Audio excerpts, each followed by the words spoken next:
You were spoiled rotten by your fiancé. He even relished your outrageous behavior. You dreamed you were the villainess and needed to turn over a new leaf? But he panicked because you were no longer willful. However, when you genuinely rein in your temper and show him affection, he suddenly darkens and questions if you're seeing someone else. I was spoiled and bossy with my fiancé, always making a fuss.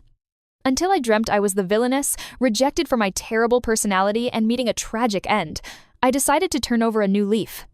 When my fiancé couldn't get me the latest handbag, I quickly said, it's okay, don't bother. However, his face suddenly darkened. Why not bother? Don't you want the things I buy you? Or did some other wild man buy them for you? Before Luke Dawson left for his business trip abroad, I specifically told him, Luke, I've sent you pictures of the bag on your phone. Remember to buy it for me. This bag is a new arrival from my favorite luxury brand. It just launched abroad and isn't available in China yet, he grunted. I felt he was being perfunctory and wasn't very happy, so I pretended to be angry. Are you even listening to me? I am. Luke sighed in surrender. I'll get it for you. Hey. Only then did I show a satisfied smile. Then come back soon, okay? He was probably going to be gone for about half a month, and I was really looking forward to it. During that time, I messaged him many times to bother him. Luke, when are you coming back? I really want you to come back. With my bag, heh. After waiting half an hour without a reply, I furiously sent angry emojis. Why are you replying so slowly? Are you hooking up with foreign beauties? Another 10 minutes passed before Luke finally replied, his tone helpless. Jennifer Delaney, it's 4 a.m. here. Oops, I guess I did forget about the time difference. I asked him, then why are you awake now? Luke, your messages woke me up. I found a loophole and quickly preempted him. That's your problem. Why didn't you put your phone on silent? Me, go to sleep quickly. Me, I'll still be sending messages. Remember to put it on silent. Luke, okay. I was typing away, and my best friend came over, saw my chat history with Luke, and exclaimed, tisk, with your temper. It's a wonder Luke can put up with it, I retorted. So many people are scrambling to get engaged to me. Luke should be thrilled he was chosen. I am the Delaney family's daughter, rich and beautiful. If I had to name a flaw, it would be my temper. But even with a princess like temper, there was still an endless stream of people wanting to marry into my family, and the gifts they sent piled up like mountains. My parents handed me a tablet and said, Jennifer, see if there's anyone you like. I scrolled on the tablet, and when I got to Luke, I stopped. I think Luke is good too. My mom saw Luke's picture and immediately happily recommended him to me. Luke is steady, reliable, and handsome. How about Luke? He was indeed the most handsome, richest, and best among all those people. I thought of him who was always quiet and indifferent to me, and for some reason, I tapped his celebrity-like face on the tablet. All right, he's the one. The marriage between the Dawson and Delaney families probably made Luke the unhappiest. For the sake of family interests, he had to endure my princess-like temper. I was bossy and made a fuss, but he tolerated it all. Sometimes I can't help but marvel that such a person will succeed at anything they do. No wonder the Dawson Group has been thriving ever since he took over. Luke is a classic, tall, rich, and handsome CEO, and he's never short of admirers. Someone once texted me, Jennifer, with your personality, how long do you think Luke can put up with you? As soon as I saw the text, I got furious and stormed straight into Luke's study. Luke! He was looking at a PPT at the time. I slammed his laptop shut and shoved my phone screen in front of him. You tell me, how long can you put up with me? Luke looked at the text message, his brows furrowing. He jotted down the phone number. I'll handle it. Hurry up. I was in a rage and said something harsh. If you don't handle it well, we'll call off the engagement. That way you won't have to put up with my temper anymore. Luke's brows furrowed even deeper. Don't say things in anger. He wanted to say something else, but I wasn't listening. I turned and left, slamming the study door so hard it echoed. The next evening, after Luke returned, he gave me a detailed report, including the cause and effect. It was the daughter of a friend of my dad's. Her dad asked my dad to let her intern at Dawson Group, so I arranged a position for her. Luke reported seriously, she's been fired today. I'll never let her come to the Dawson family again. I also told her dad about this and cut off her allowance for 3 months. He sent me a 5-minute video. I made her record an apology video. Do you think it's okay? If you're not satisfied, I'll make her re-record it. The video cover showed a girl crying hysterically. I couldn't be bothered to click on it, so I deleted the message and then, with a completely misplaced focus, asked, Where did you get the video? Do you still have her as a friend? No. Luke showed me the chat history. I had her dad send it to me. I was quite satisfied with that answer. All right, this time it's fine. But I drew out the word again. Don't let it happen again. If something like this happens again, the engagement is off. Luke replied quickly, it won't. At that time, I was very confident. How long could Luke tolerate my temper? He could tolerate it or not. I didn't care. Until I had a dream. A nightmare. A big nightmare. A huge, enormous nightmare. In the dream, I was the villainess in a novel. I was spoiled and pampered, and although I had a male lead's fiancé, I ignored him and was madly infatuated with the male protagonist. I repeatedly sabotaged the relationship between the male and female leads, straying further and further from the right path, until I finally brought about my own downfall. I was abandoned by my family, friends, and fiancé. While walking aimlessly, I was hit by a large truck. I woke up in a fright. The air conditioning in the room was set very low, but my forehead and back were covered in sweat. It took me a long time to recover, and I couldn't help but wonder, was that really just a dream? This dream was too real. The despair of being abandoned by everyone, the pain of being hit by a large truck, it was all too real. Was this a warning? A dream meant to awaken me? No, I won't allow such a fate to befall me. To hell with the male lead. As for my fiancé, in the dream, in order to break off my engagement with Luke, I doubled down on my self-destructive behavior, constantly challenging Luke's bottom line. Finally, Luke looked at me with incredibly cold eyes and said, "Jennifer, I'm so disappointed in you." Luke had never looked at me with such eyes before. Thinking of his cold gaze in the dream, my heart felt as if it was being squeezed tightly, making it hard to breathe. I don't know why I felt so terrible, but what I knew very clearly was, I didn't want Luke to look at me with such eyes. I couldn't bear it. After waking from the dream, I couldn't sleep again, tossing and turning in bed for several hours. With huge dark circles under my eyes, I made a firm decision. I'm going to turn over a new leaf. I'm going to change my terrible temper. I can't let Luke be disappointed in me. I'm going to save my own life. No sooner said than done. Originally, I would send Luke all sorts of meaningless junk messages at all hours of the day. And often, regardless of whether he was busy or sleeping, if he replied a little slowly, I would make a fuss. But today, I managed to control my urge to message him. Although I was itching to, I comforted myself. It's okay. Luke will be back in a few days anyway. I kept it up until evening. I thought, it's almost been a whole day. Surely it's okay if I send 1, 2, 3, 4, 5 messages. He can't possibly find me annoying for that. Just as I was finally about to lose control and message him, Luke's message popped up. I was a little surprised, because most of the time, I was the one actively harassing him with long messages. He messaged less frequently and with fewer words. Luke, is your phone broken? Me, no. Luke didn't reply. Although his message was strange and out of the blue, I didn't pay much attention and started sending him several messages in a row again. By the time I realized my messages had filled another screen, I started to regret it. Jennifer, why couldn't you hold back? Luke didn't reply for almost 20 minutes. Luke, sorry, I had an urgent meeting come up suddenly and didn't get a chance to reply. If it were before, I would have made a big deal out of it. But now I couldn't wait to show him my rare thoughtfulness. Me, oh, no worries, just reply when you're free. Luke didn't reply again. My newly online thoughtfulness immediately went offline. My heart roared, "What do you mean, Luke?" Another urgent meeting, huh? How come there's always an urgent meeting when you're talking to me? However, Luke immediately made a video call. My annoyed expression hadn't yet faded as I pressed answer. What?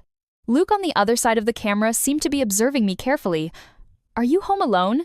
Yeah, what else? I asked, puzzled. Why do you ask? Luke still looked at me intently, and behind me, as if confirming I was home alone, before saying, there's something I need to say. Unless there's a special circumstance, I'll reply immediately when I see it. Easy for you to say. I wasn't very convinced. I don't want to talk anymore. You may withdraw. Before Luke could say anything else, I hung up the video call. After hanging up, it suddenly hit me. Wait a minute. Wasn't I supposed to turn over a new leaf? Why am I acting up again? I'd actually known Luke for a long time because of our family's relationship, but it was just an acquaintance, not a close one. It wasn't until my senior year of high school when the school was holding a coming-of-age ball. At the time, there was a girl I really disliked named Emily. She always competed with me, and this ball became another battlefield for us to compare ourselves. A key point of comparison, of course, was our dance partners. At that time, the first option that came to my mind was Luke. So I stopped him on his way home from school. I got straight to the point. Luke, be my dance partner. Me? Perhaps because we weren't really close, Luke had a puzzled expression on his face. Why? The reason is simple. I said confidently, I'm the prettiest in the whole school, and you're the most handsome. Isn't it only natural for us to be each other's dance partners? After hearing what I said, Luke was silent for a few seconds before saying, but I can't dance. He was probably trying to politely refuse. But I completely missed the point and replied quickly, then you'd better hurry up and learn. I was anxious. Well, are you going to be my partner or not? Luke looked down at me, as if deep in thought. A few more seconds passed, and he said, okay. Really? My eyes lit up, but then I remembered something and sternly instructed him. Oh, and if Emily comes to invite you later, you must refuse her without hesitation. When you refuse, you have to say that you've already invited the prettiest girl in school. Got it? Luke, I probably can't say that. Me, why? He looked calm. Because I've already refused her. She probably won't invite me again. I asked him, she's already come to you? He nodded. You did great. I gave him a thumbs up, and your taste is excellent too. Luke chuckled softly. I thought everything was settled. However, during our first waltz practice, we had no chemistry. Luke was slow, clumsy, and even stepped on my feet twice. I looked at my new dance shoes, speechless. Aren't you the top student in our grade? Why are you learning so slowly? Sorry, I bought you a pair before. Luke apologized in a low voice. I'll practice more. During our second practice, he didn't step on me anymore, but his movements were still stiff. I was very dissatisfied. Luke, if you're like this, how can we shine on the dance floor? If you don't learn, I'm going to find another dance partner. Luke quickly replied, next time it will definitely be perfect. The third time, Luke indeed kept his promise, and we perfectly danced a waltz. I exclaimed, Luke, you're amazing. He said, you are too. I replied without modesty, of course. I thought we were set. However, just a few days before the ball, I wasn't careful when going down the stairs and twisted my ankle. After receiving a taunting text from Emily, I was so angry that I locked myself in my room and refused to eat. When there was a knock on the door, I thought it was my parents and grumbled, you eat. I'm not hungry. My mother's voice rang out first. Jennifer, Luke is here. Then came Luke's voice. Jennifer, it's me. What are you doing here? I walked to the door but didn't open it. Didn't I text you? I twisted my ankle and can't dance. Go find another dance partner. Really? Luke asked. Then I'll go find someone else? I roared internally. Luke, you scoundrel, you actually agreed so quickly to find someone else. You big jerk. But I still insisted. It couldn't be more real. Go ahead. Luke. Okay, then I'll go find Emily. Swish opened the door. I glared at him. You dare. I wouldn't dare. He came in, following my lead. Are you really not going to the ball? Weren't you going to dazzle everyone? I hopped on one leg to my desk, sat down, and pointed to my swollen ankle. How can I dazzle anyone like this? I'd definitely be laughed at if I went. But Luke said, you won't be. I looked up at him, puzzled. He lowered his gaze, his eyes serious. Didn't you say it? You're the prettiest in the whole school, and I'm the most handsome. As long as we appear together, we'll dazzle everyone. His tone was calm, but I felt like someone was beating drums in my ears. It made my head spin. I looked at him and said, you're right. Just as he said, the moment he escorted me, limping, into the ball, all eyes and lights converged on us. Seeing Emily gnashing her teeth in anger, I knew I had won. After that, I felt my relationship with Luke grew a little closer, but only a little. Occasionally, I would ask him to bring me a Napoleon cake from near his house, which usually required waiting in line for over half an hour. I would forcefully commandeer his precious study time to help me pass game levels I couldn't beat. Luke didn't refuse, but he didn't seem particularly happy about it either, speaking sparingly, but at least he was very reliable in his actions. At that time, I would secretly glance at his profile as he seriously used his top-of-the-class brain to help me clear levels in happy match. I used to think, I wonder who will end up marrying this quiet guy. I never imagined it would be me. Because Luke is always so reliable, I was very restrained until he returned from his business trip. I didn't rush him for replies, nor did I drop hints about my bag. I convinced myself. It's okay. Luke is so smart. He'll definitely remember my bag even if I don't remind him. But I miscalculated. He didn't bring back my bag. On the day Luke returned, I was eagerly waiting at home. If I could, I would have sent him a message every 10 minutes saying, "Are you there yet? Are you there yet?" But I held back. When I heard the sound of the door opening downstairs, I was lying in bed playing on my phone. Without even putting on shoes, I flew down from the second floor. "Luke!" I shouted when I saw him entering with his suitcase. "You're finally back." "Yeah." He saw my bare feet. "Why aren't you wearing shoes?" "I forgot." I said, "I heard your voice and ran down." He went to the shoe cabinet, got a pair of slippers, and knelt down to put them on me. "The floor is cold. Don't catch a cold." "Okay," I replied quickly. Then I spread my hands, palms up, and looked at him expectantly. He's so smart. He must understand what I mean. But Luke's expression became a little stiff. I was a bit puzzled, and my gaze swept over his luggage. His carry-on bags were all small, looking like they were probably souvenirs. So the bag must be in his suitcase. I pushed past Luke and went straight for the suitcase, laying it flat on the floor. Luke's somewhat strained voice sounded behind me. "Jennifer, listen to me." After opening the 4-digit password with my birthday, I opened the suitcase. I saw what was inside, no bag. I looked again and again in disbelief, then looked up at Luke. "Where's my bag?" It was rare to see a guilty expression on Luke's face. He took my arm and pulled me up from the floor. "Get up first, the floor is cold." He pulled me to sit on the sofa, with an expression that said, "I'll just quietly watch you argue." Slightly annoyed. I was too busy the past few days to make time. He half squatted, looking at me at eye level. It wasn't until the last day that I had time to go to the store, but the clerk told me the last one had been bought. "I've already asked the clerk to transfer inventory from other cities. You should receive it in about 2 more days." He pursed his lips, looking nervously at my reaction. To be honest, I was a little disappointed. After all, I had been looking forward to it for so long, my expectations were too high, so the disappointment was also great.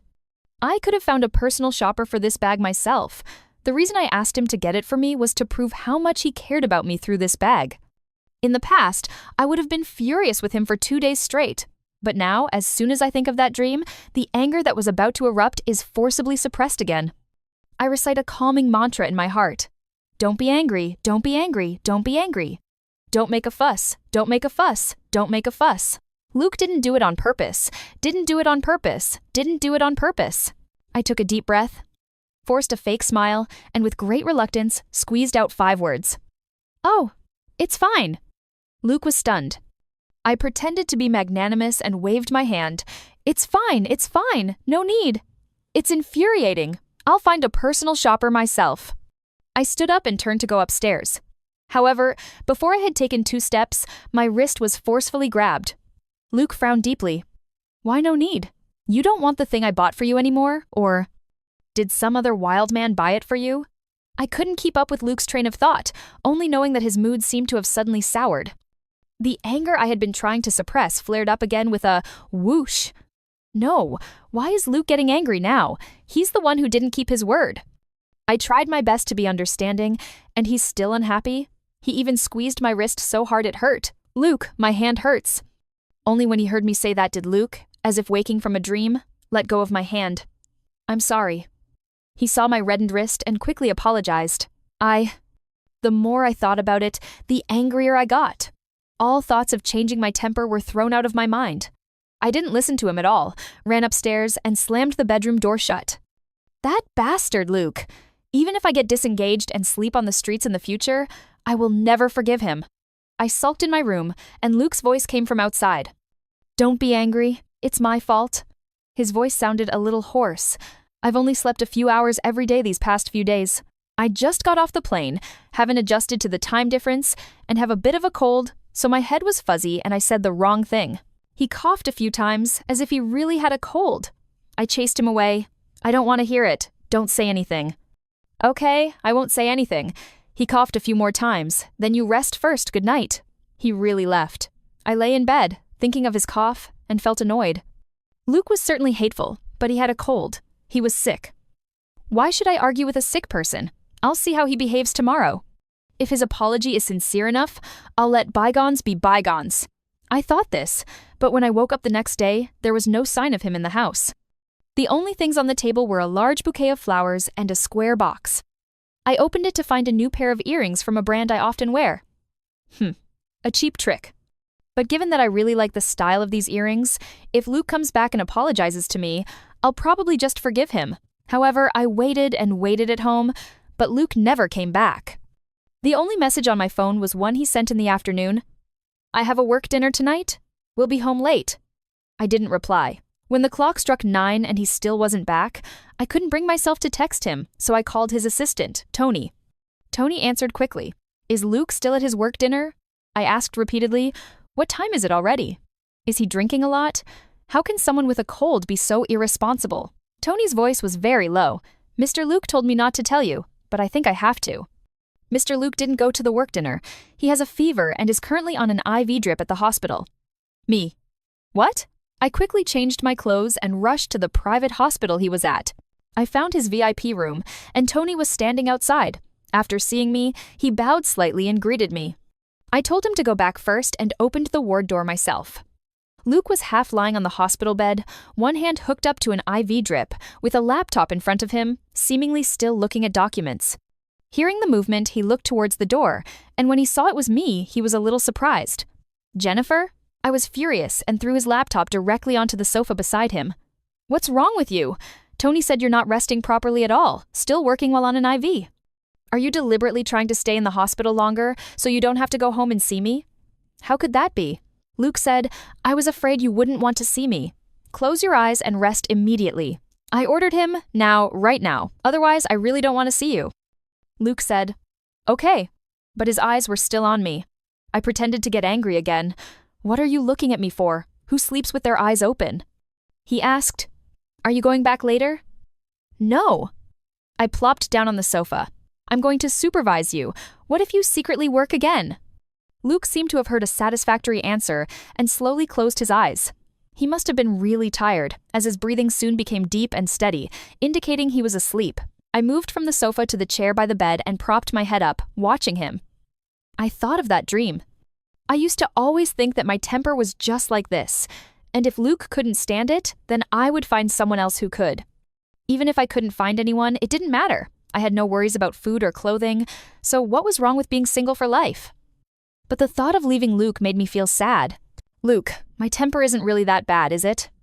I just throw a little tantrum occasionally," I whispered to him. "I'm already so beautiful. It's normal to have a few small flaws, right? If I were rich, beautiful, and had a good temper, that would be too much." I spoke very softly, afraid of waking him. However, the person who should have been sleeping let out a very soft chuckle, as if he couldn't hold it in. I flared up slightly. "Luke, you were eavesdropping." I wasn't eavesdropping. He opened his eyes and looked at me. "I just happened to wake up. Has something happened recently?" he continued to ask me. "Who said you have a bad temper?" I didn't know how to tell him, so I changed the subject. "Why is there still half a bottle of IV left? My butt hurts from sitting." Luke reached out to speed up the drip, and I quickly stopped him. "No." Then Luke moved over a bit and patted the spot next to him with the hand that wasn't getting an IV. "Do you want to lie down for a bit?" Wouldn't that be inappropriate? I pretended to hesitate. "We're not even married yet. Isn't that a bit too much?" Although we were engaged, we still slept separately. He said with a frank expression, "Special circumstances call for special measures." I thought he made a lot of sense, so I lay down next to him. It was late, and I actually felt a little sleepy, so I yawned. "I'm going to nap for a bit." I told him, "You keep an eye on the IV drip. Once it's done, let's go home quickly. I don't want to stay in the hospital anymore. The smell of disinfectant is awful." Luke pulled his blanket over me. "Okay." I had only intended to doze off for a bit, but perhaps because Luke was beside me, making me feel very secure, I unexpectedly fell into a deep sleep. Between sleep and wakefulness, I felt him pick me up. I let out an uncomfortable groan. Luke immediately soothed me. "We're going home now." He carried me to the car, then from the car to the big bed at home. I couldn't tell who the patient was anymore. Between being half asleep and half awake, a gentle touch landed on my forehead. I thought I heard Luke's voice. "Good night." Luke recovered quickly. On the day he recovered, the bag also arrived after a long journey. Finally getting the bag I wanted, I also finally magnanimously and officially forgave Luke. And I planned to take this bag and attend the dinner party with Luke. Actually, I didn't know who else was attending the party, but Luke sincerely invited me. And I was in a good mood, so I generously agreed. However, as luck would have it, I ran into Emily again. At the time, Luke had gone to socialize elsewhere, and I, feeling tired, found a place to rest and didn't go with him. Just as I was eating a macaron, I saw Emily walking over with champagne. When our eyes met, we both simultaneously made a "what the hell" expression. But Emily was clearly more annoying than I was. She actually walked over and greeted me with a snarky, "Oh, what a coincidence. Coincidence, my foot." I rolled my eyes. "Why are you always showing up around me? You're not secretly in love with me, are you? Or are you secretly in love with my fiancé? There's a limit to narcissism," Emily said, speechless. "And Luke, he's clearly so well off. He could find any well-bred lady. He must be out of his mind to suffer with you," I sneered. "What? Are you jealous seeing how excellent my fiancé is? Is it because you were rejected by Luke and hold a grudge?" She wouldn't back down. "What am I jealous of? The person I like is no worse than Luke." I gave her a look that said, "I don't believe you." "Don't believe me? Then I'll show you." Emily pointed a finger not far away. "See that person? The eldest young master of the Smith family, just returned to the country. We've known each other since we were kids, and I'm definitely going to get him." I followed her finger and saw a tall man. I could only say he looked decent, but I thought he was no match for Luke at all. Thinking this, I also said it. "Him? Luke is much more handsome than him, isn't he?" Emily looked disgusted. "You love-struck fool, stay away from me. It's best if you don't like him. I'm afraid you'll try to steal Jason Smith from me." When I heard that name, my pupils dilated. Jason? Jason! Isn't that the male lead's name? In the original plot of my dream, I was so infatuated and blind that I hurt Luke for him. The enemy who destroyed my happy life appeared, and alarms blared in my head. Thinking that knowing yourself and your enemy leads to victory, I pulled Emily and asked her for details. "Tell me more." Emily's face was full of caution. "Why are you asking this?" Before I could make something up, Emily's expression suddenly changed, and a cunning smile appeared on her face. "Oh, you're so interested in Jason. You didn't fall in love at first sight and want to steal him from me, did you?" I was about to retort when suddenly my shoulder was forcefully embraced. Luke looked down at me with a half smile. "What are you two talking about?" I saw Emily's triumphant grin and instantly understood. "Emily, you old hag." Emily ran off quickly. "You two chat. I'm leaving." I wanted to chase her and hit her, but Luke held me back. "Jennifer." I felt a little guilty, but still bluffed. "What?" He didn't speak, just looked at me. "No. You actually believe Emily?" I punched him. "If you trust her so much, go get engaged to her." "I don't believe her." Luke silently took my punch and grabbed my hand. "I just feel a little insecure." He looked so pathetic. So I thought for a moment, then pulled him out into the hallway and found a secluded corner. Luke was confused. "What's wrong?" I tugged on his tie, making him bend down towards me. Then I stood on tiptoe and kissed him on the cheek. After the kiss, I pretended to be nonchalant and said, "That's for you. Happy now?" "Yes." He finally smiled. "Can I have another one?" I thought he was pushing his luck, but luckily I'm generous, so I decided to give him another one. However, before I could get close, a sudden commotion, like an argument, erupted from a private room not far away. Being a fan of drama, I decisively abandoned Luke and ran towards that room. Another time, there were 5 or 6 people inside the room when I walked over. Emily was fuming at the girl opposite her. "How much longer are you going to cling to Jason? How long has it been since you broke up? Are you never going to stop?" The girl looked pitiful. "Jason." Jason stood beside Emily, his expression cold. He pointed to a bottle of wine on the table in front of him. "If you drink all of this, I'll lend you the $300,000 for your brother's medical treatment." The girl seemed to make up her mind, picked up the bottle, and started chugging, but perhaps the wine was too strong. After just one sip, she choked and coughed violently. The wine also spilled out, staining her white shirt. I couldn't stand it anymore, so I pushed the door open and walked in. "What are you doing? Are you crazy?" I reached out to Luke, and he immediately understood, taking off his jacket and placing it in my hand. Taking the jacket, I draped it over the girl, covering her wine-soaked front. "Don't drink anymore. Isn't it just $300,000? I'll lend it to you." Emily interjected.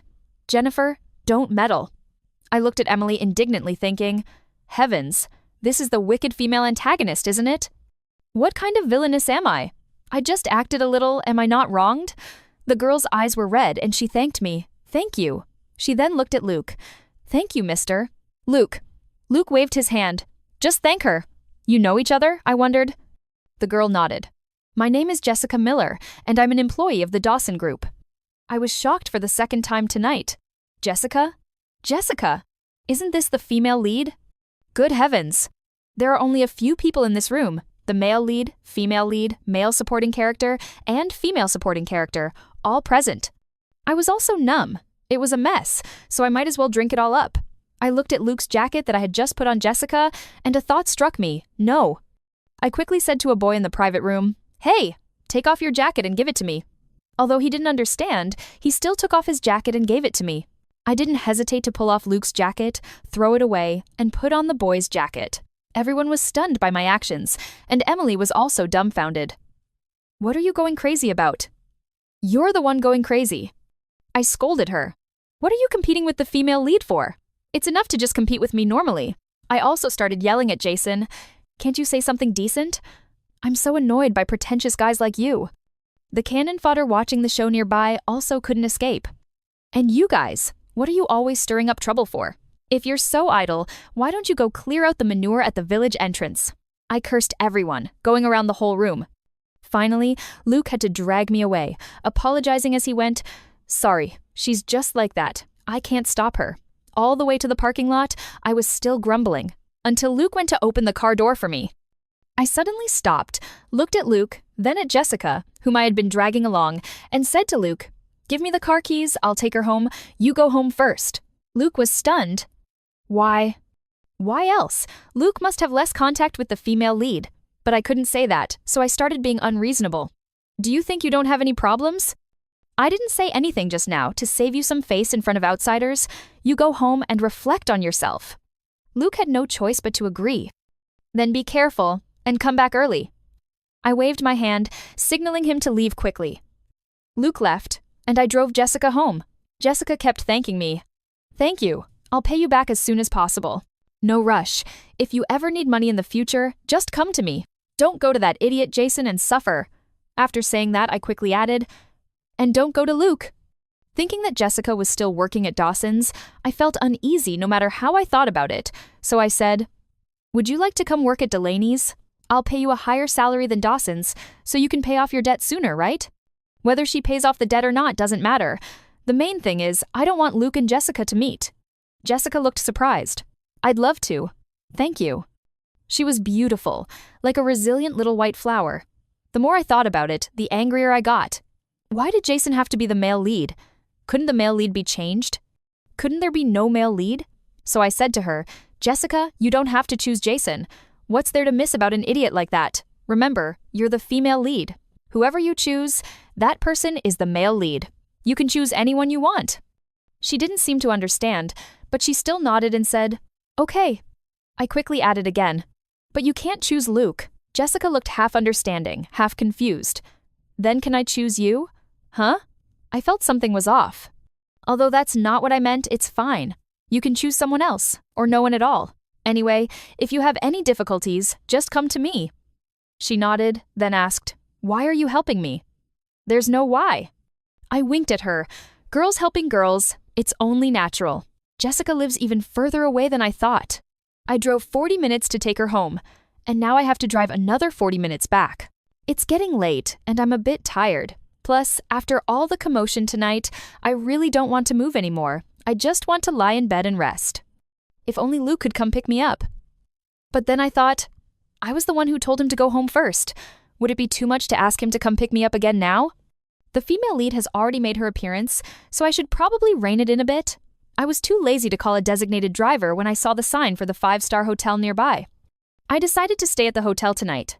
I parked the car and was about to check in when Luke called. Luke, are you almost here? No, I said truthfully. Her place is too far, and I'm so tired, too lazy to drive back. I hadn't even finished speaking. Luke immediately said, Where are you? I'll come pick you up. If it were before, I would have given him the address without hesitation. But now, I said against my better judgment, no need. No need?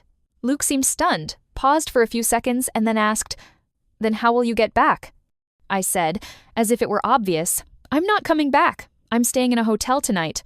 "Which hotel?" "I'll be right there." "Hotel?" Luke's tone became urgent. I said, "Oh, I already told you. You don't need to." Before I could finish, he cut me off. "Address?" He rarely spoke to me in that tone. "I told you. I'm coming to pick you up.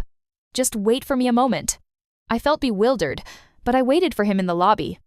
Luke arrived in less than half an hour, slightly out of breath. When he saw me, he strode over and half crouched down. I took a tissue and wiped the sweat from his forehead. "How did you get here so fast?" He held my hand. "Drove a bit fast, afraid you'd wait too long. Didn't I tell you not to come pick me up?"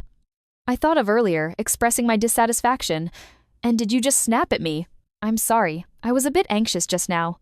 He apologized quickly. "Going home?" I accepted his apology. "Let's go." All the way home, Luke seemed to be in low spirits. After I showered, I lay in bed, very sleepy, but couldn't fall asleep. Adhering to the principle of externalizing rather than internalizing, I sprang out of bed and rushed to Luke's room. The light in his room was already off. "Luke, are you asleep?" I stood at the door, pushing it open a crack. "If you are, just say so, and I'll go back." "Not asleep." Luke turned on the light and walked over. "Why aren't you asleep yet? Weren't you tired?" Seeing that I wasn't wearing shoes again, he sighed and picked me up by the waist. He walked towards my room. I put my arms around his neck. "Luke, are you unhappy?" He paused, then put me on the bed. "I'm not unhappy." I didn't believe him. "I just sneezed several times. Were you secretly bad-mouthing me in your head?" Luke was exasperated. "Bad-mouthing you about what?" "Like, saying I have a bad temper." I cautiously probed him. "Don't you think my temper has improved just a tiny bit recently?" Luke was silent for a few seconds, then asked me, "Did someone tell you to change?" I denied it. "No." "You don't need to change." He said very seriously, "You're perfect just the way you are." I was about to say I didn't believe him, but Luke continued, "Jennifer, no matter how willful you are, I can tolerate it. There's only one thing I can't tolerate." He paused, and my breathing stopped with his. "So you don't need me." I was extremely anxious before getting married. Jessica brought her 7th revised wedding plan, and I looked at it, shaking my head. No, I feel the main color scheme should still be champagne gold. This one is too dark. That was the first version. She collapsed. "What about Girls Help Girls?" I used my money power, year-end bonus doubled again. Her collapsed face immediately became calm. "Okay, boss, I'll change it right away." Jessica's career is now booming, and she has already repaid most of the money she borrowed from me. I heard Jason asked her to get back together before, but she refused. "I just want to focus on work and make money now." She typed furiously on her keyboard. "Men only hinder my financial luck." I gave her a thumbs up, then shooed her away. "You can go. Go back and send me the 8th version of the plan after you've revised it." For no other reason than Luke is coming back soon, and I'm still very wary, trying my best to keep them from meeting. Jessica has gotten used to me inexplicably shooing her away from time to time. She grabbed her laptop and quickly ran off. A moment later, the doorbell rang. I was wondering what doorbell Luke was ringing, and when I opened the door, it was Emily. She handed me an Hermes bag. "Here, my parents told me to give it to you, a wedding gift." I cautiously stepped back. "It's not a bomb, is it?" Emily rolled her eyes at me. "Take it or leave it." "Thanks." I then took the bag and casually asked, "Are you still chasing Jason?" "Not anymore." She opened her phone and showed me a picture of a young celebrity. "Look, my new boyfriend, a little puppy, much more obedient than Jason. How about it, handsome?" I glanced at it. "He's okay, not as handsome as Luke." Emily gave me a speechless look. Then she said very unkindly, "But you really did marry Luke. I thought he wouldn't put up with you for long." I disliked her ominous words. "You can leave after delivering the gift, okay? If you don't leave, I'll throw salt at you." All right, I'm leaving." Emily had just turned around when she ran into Luke coming back. Luke politely greeted her. "Are you leaving?" Emily nodded, then mischievously complained about me. "Luke, don't spoil Jennifer too much. Soon, only you in the whole world will be able to tolerate her temper, and she'll only pick on you." Luke thought for a moment. "You've talked about the good things. What about the bad?" Emily rolled her eyes and walked away. Why did you talk so much to her? I grumbled. And why are you only just getting back? You're a whole 15 minutes later than you said you'd be. Luke pulled out a dessert box. I ran into a new dessert shop on the way. It was quite popular, so I queued for a while. I looked at the exquisite little cakes in the box and swallowed. All right then, I forgive you. However, after 2 bites, I suddenly remembered I was still on a diet for the wedding. Oh my God, I'm supposed to be on a diet. Luke, how could you buy me cakes when you know I'm on a diet? I started being unreasonable again. Are you Emily's spy, just to stop me from shining at the wedding? Luke wiped the cream from my mouth. You're so thin, a couple of bites won't hurt. I wouldn't listen. What if? What if these 2 bites make me gain 3 pounds? It's fine. He looked at me. You're the most beautiful, I'm the most handsome, we'll light up the wedding as soon as we arrive. I paused, feeling that these words were familiar. After thinking for a while, I remembered that we had a similar conversation in high school. Back then, I told him that I was the prettiest in the whole school and he was the most handsome, so it was only natural for us to be each other's dance partners. Luke. I, who was usually thick-skinned, suddenly felt a little shy. Actually, back then I wanted to say, I'm the prettiest in the whole school, and you're the most handsome. We're the perfect match, a match made in heaven. Luke smiled and kissed me, saying, I think so too.